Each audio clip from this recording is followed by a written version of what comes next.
માણસોના અંત પણ શાંતિથી નથી થતા. ફુમતાજી કોઈ વ્યક્તિ નહોતા, એ તો આંધી હતો, અને આ આંધીને રોકવાની હિંમત કોઈમાં નહોતી.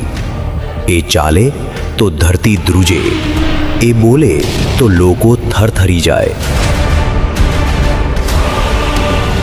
હવે જરા રસ્તો સાફ રાખજો. એના પગલાના ધડાકા આખા ગામને હલાવી નાખતા. નામ સાંભળ્યું હશે, હવે દહેશત જોશો. અંત લાવવા આવ્યા છો, શરૂઆત મારી હશે. ડીસાના લોકો રાહ જોઈ રહ્યા હતા એના આવવાની. પાટણ, ડીસા અને પાલનપુર હવે બે ભાગોમાં વહેંચાયું. એક બાજુ અંધકારનો રાજા અને બીજી બાજુ જલતા સૂરજ જેટલી ગરમી ધરાવતો યોદ્ધા.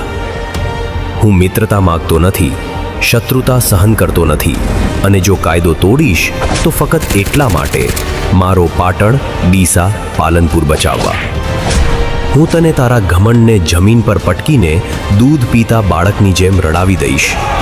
કથાઓ તારા જેવા લોકો લખતા નથી, કથા તો હું લખું છું, અને એ લોહીથી નહીં, ઇતિહાસથી છપાય છે. ચાલ, આ પાટણ, ડીસા, પાલનપુરનો હિસાબ આજે પૂરો કરીએ. જેને અન્યાય દેખાય એ શાંત રહી નથી શકતા. એના દિલમાં ડર નહીં, દયા છે. ન્યાય માટે જેલેલું અને બદલો માટે જીવતું ફુમતાજી પાછો ફરે ત્યારે દુનિયા થરથરી જાય છે. જુઓ, પાછો કોણ આવ્યો છે.